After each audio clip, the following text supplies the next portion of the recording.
Baiklah, di sini saya akan menjawab pertanyaan nomor 4, yang mana jelaskan sekurang-kurangnya 3 hal yang penting mendasar dalam mempersiapkan validasi master plan. Nah, adapun 3 hal yang mencakup pada validasi master plan, yang pertama itu kita harus mengetahui definisi dari validasi master plan, yang mana harus ada pertanggungjawaban dari suatu perusahaan.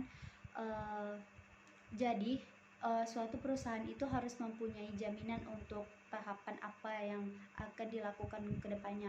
Contohnya itu ditemukan kerusakan pada suatu produk tersebut. Nah, maka suatu perusahaan tersebut itu dikenakan sanksi.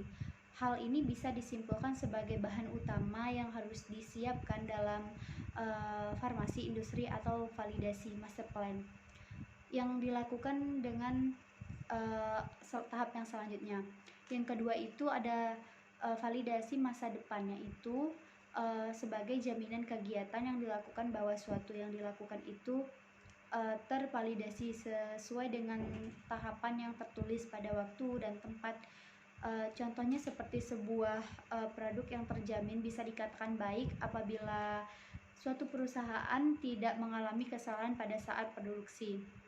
Nah, tahap yang ketiga itu adalah sebagai indikasi, yang mana bagian ini harus membahas tentang persyaratan yang telah ditentukan dengan mengidentifikasi standar yang akan diterapkan pada fasilitas.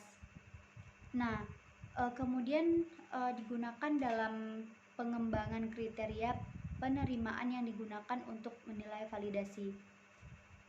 Nah, pada tahap ini juga melibatkan perencanaan dan pelaksanaan dokumen seperti standar nasional, protokol, catatan, laporan, dan atau lain sebagainya. Nah, standar ini akan melibatkan 3 elemen. Yang pertama itu dokumen peraturan dan panduan standar perusahaan.